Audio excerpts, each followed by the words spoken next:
What's it like living in Indianapolis in 2025? How are things? How do they feel? What's the vibes? That's what we're going to dive into today. We're putting aside some of our statistical analysis, some of our deep dives, and we are going on the vibes, talking about some news, what's developing in the city, and just generally, what's it like living here? If you're relocating here or you're moving here, you're going to want to know. But before we get to that, leave a like on this video, hit the subscribe button, and ring the notification bell so that you're kept in the loop on everything happening in and around Indianapolis, because this is living in Indianapolis, Indiana. Welcome to Indianapolis right now. You know, we're having a nice chill day, and that is what we're going to talk about today. Are you going to have a chill time in Indianapolis? All right, let's dive into it. So what's happening in the city this year? We have a lot of development. If you know anything about Indianapolis, you know that we are in a constant state of construction because the city has been growing and growing and growing for decades on end at this point. And part of that is really great. Part of that's really frustrating. You're trying to get around the city. So vibe check number one, if you're moving to Indianapolis, you are going to deal with construction, whether it be building construction or highway, construction on the highways as the roads degrade. Good and bad vibes there. Let's talk about some of the good. You have brand new developments popping up left and right downtown. It's really funny because any one of these developments could be the reason why you're moving to Indy. There's a bunch of new jobs being created. We have multiple headquarters downtown, right? So you have the Salesforce Tower. It's not the full corporate headquarters of Salesforce, but it is one of their headquarters. We have the Eli Lilly headquarters. We have Roche headquarters, just to name a few. We even have the NCAA here. Love them or hate them. Hopefully this will exist in a few years, keep these college sports together, but we'll see. We'll see what the conferences do. Anyway, so the projects downtown, you have additional corporate headquarters coming. There's actually a major project to move Elanco downtown. So it's been in the works for a long time, and the city is really bullish on bringing these sorts of developments into the city proper. So Elanco was historically located in Greenfield, and I think they're keeping some operations there, but their corporate headquarters is moving downtown. Now, that means a lot more jobs coming into the city. That means instead of people living further out, they're living either in the suburbs or the city proper to support those new jobs. So it's really cool. It's great to see this new construction, to see these different pods. There's actually a development project for health sciences, biopharma. That's kind of a specialty of ours in Indianapolis. If you didn't catch it by the companies I've already talked about, Lilly, Roche, etc. But there actually is a whole district that's being planned just for biotech companies, which is really neat because the tech space in Indianapolis is, we're not exactly Austin or Seattle or San Francisco, but we do have a lot in the health science space, and you see a lot of technology companies coming to Indianapolis for that vertical because there's a lot of talent in the area for it. You yourself may be one of those talented people. I actually used to work at one of these companies as well, doing marketing and working across different product divisions. So you see a lot of really strong professional careers in the life sciences space. So that's just one development.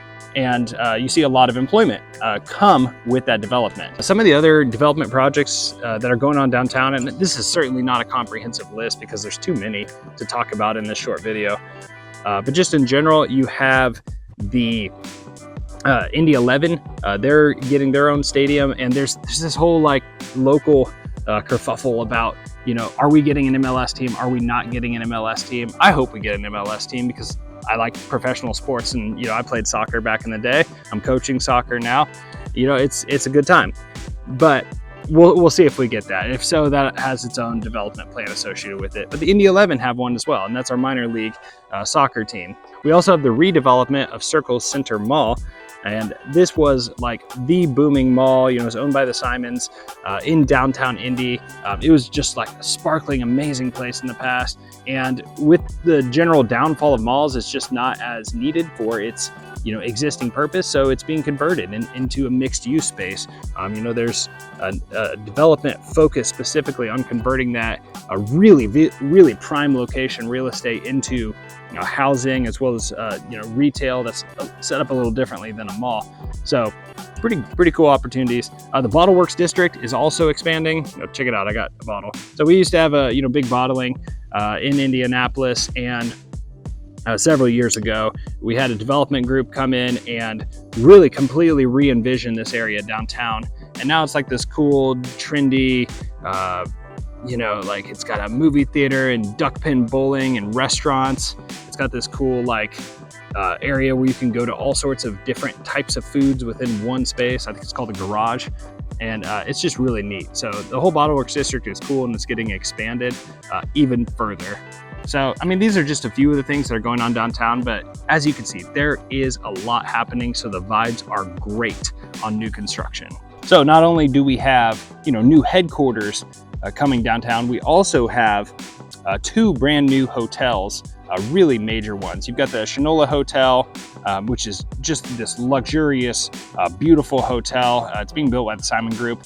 You can check out our short on this as well if you want a little more details. We tried to cover it really well. But you also have the Signia by Hilton, which is actually going to be the tallest hotel in Indiana. I don't know if they went into it purposely trying to outbuild the JW Marriott downtown, but I kind of feel like maybe they did. But it's going to be a gleaming, beautiful tower. And the cool thing about the hotels downtown, if you're not familiar with the area, is that they oftentimes connect via Skybridge to different areas. So you have some connected to the convention center, you have some connected to Gainbridge, like the Shinola Tower is going to be. And it's just an easy way to get around. Someday I'm going to do a video just on Skybridges around Indianapolis because it's really great. So the vibes are great for construction downtown. You have a number of different projects, and there are also proposed projects as well. But I'm not going to spend my whole time here talking about construction, because we want to talk about what it's like living here as well. What is the general vibe? I mentioned earlier about construction. The vibe on construction is bad in terms of the roads, because you have different areas on the interstates that are shifting lanes, they're shifting exits all the time on where you can and can't go. It can make your route planning really difficult right now. Part of that comes with growth, part of that comes with having cold winters and hot summers and the asphalt going crazy. But just in general, dude, construction is terrible here on the roads. I like to avoid the interstates when I can, but it's not always possible. So if you're someone who's regularly commuting in, maybe 465, 65, 69, whatever your interstate is of choice, just look at where you're planning to live if you're relocating here. Talk to me and we'll plan it out together, because your commute could be dramatically affected. If you watch our channel and you're like, oh, Westfield looks nice, I want to build in Westfield, but you work downtown, that could be quite a commute. Or maybe it's, oh, yeah, I like this area or that area. Just plan ahead, trust me, because the vibes on road construction are always bad here. So the vibes on the weather, as you can see, it is absolutely beautiful here. This will not last in 3 or 4 months. When it gets to be winter, it's pretty miserable here. And you have to deal with that. But most of the year it's really nice. And here in the fall in Indiana, it's really beautiful. Like, you get changing tree colors, you get just nice temperatures. It's kind of hot sometimes, it's kind of cold sometimes, and we're moving into fall when it's going to be just really, really nice. So if you're looking for vibes, if you're looking for 4-season vibes, that is a good fit with Indianapolis. Now, if you're looking for sunshine in the winter, that's a bad vibe for Indianapolis, because in the winter, it's just cold and cloudy. But we get past it, we move into a dream of spring. Shout out to the George R.R. Martin fans out there. I'm a realtor, right? You're on this channel, presumably because you're wondering what it looks like to live in Indianapolis. What are some of the communities look like? And you may have even seen a lot of our videos that cover all the different houses, neighborhoods, cover different suburbs, or even parts of the city. But let's talk about the vibes. What do the real estate vibes look like in Indianapolis in 2025? I'm going to tell you, honestly, as a realtor, it is a mixed bag. In some cases, we see soaring property values where houses are priced at levels higher than they ever have been. And that can be really great in some cases. If you have a really desirable house in a desirable neighborhood and you're trying to sell, if it's a great enough, clean enough listing, it can sell like that, because a lot of people are moving to Indianapolis and the surrounding areas. However, buyers are more limited right now. Just because of inflation, because of home prices going up, because of interest rates, which have been high for the last couple of years. They are coming down, but they've been high.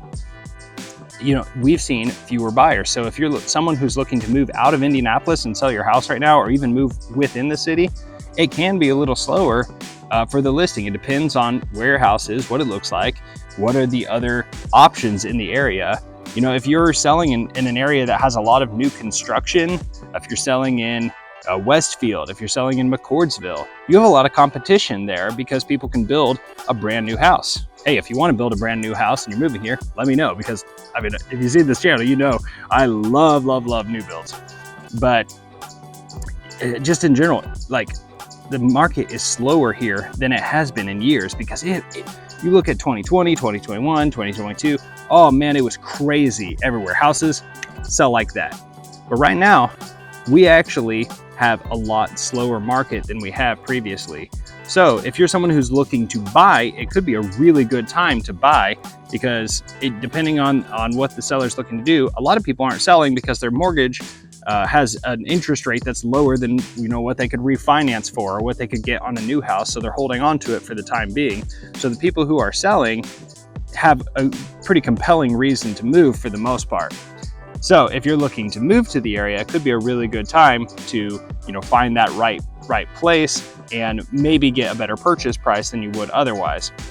Like I said, about property values, they've been going up in Indianapolis, just in general. They've continued to climb over the past few years, and they're at record highs right now.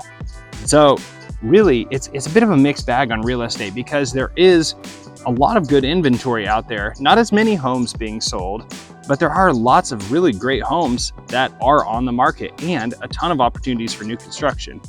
Now, if you're looking for new construction in Indianapolis, that can be challenging.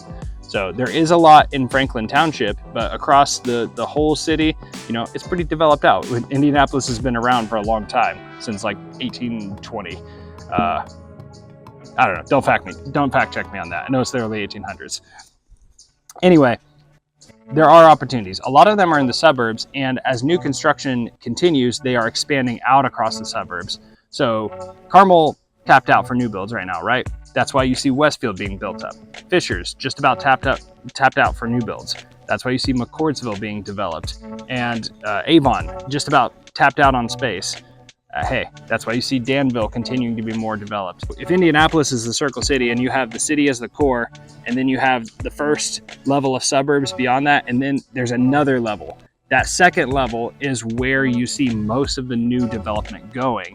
So there are some opportunities in Indianapolis, but not in the core of the city. Most of the homes there are older. So you can look for refurbished opportunities, neighborhoods that are being redeveloped over time, like Fountain Square, Bates Hendricks. There's already been, you know, a lot of redevelopment in those places, but it continues on today. And just in general, there's a lot of investment across the city. So if you're an investor watching this video, which if you're an investor watching a vibe check video, I'd really like to meet you. You're an interesting person. If you're looking to invest in Indianapolis, oh man, there's opportunities all across the city. I work with people every day who are buying downtown. There's a lot of duplexes in Indianapolis, so like cash flowing properties. There's single family that, you know, need renovation in some places, and there's even historical homes really sprinkled throughout the city, but some great areas that were developed decades past. You know, I recently renovated a home that was built in the 60s, and it looks incredible now. It looks brand new, basically. You know, you can't distinguish it from a new build that you might see in Westfield, but it's in Indianapolis and it's a historical home. So the opportunities are there.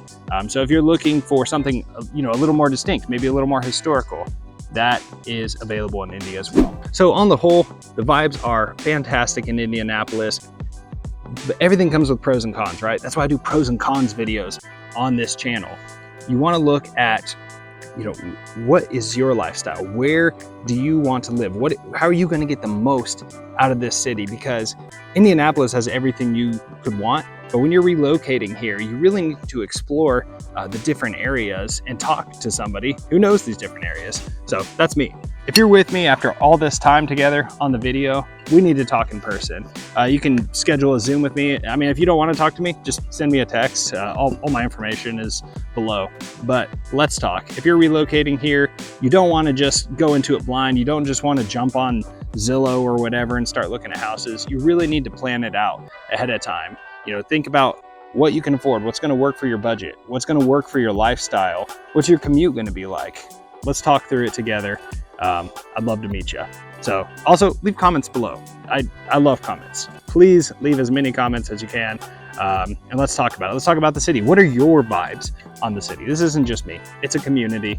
We're all living in Indianapolis together, or maybe the surrounding areas. I don't know. You tell me. With that, I'm Evan Deal with the Lead Icon team in eXp Realty. And hey, the vibes are good here. Are you going to be a part of it? All right, we'll see you in the next one.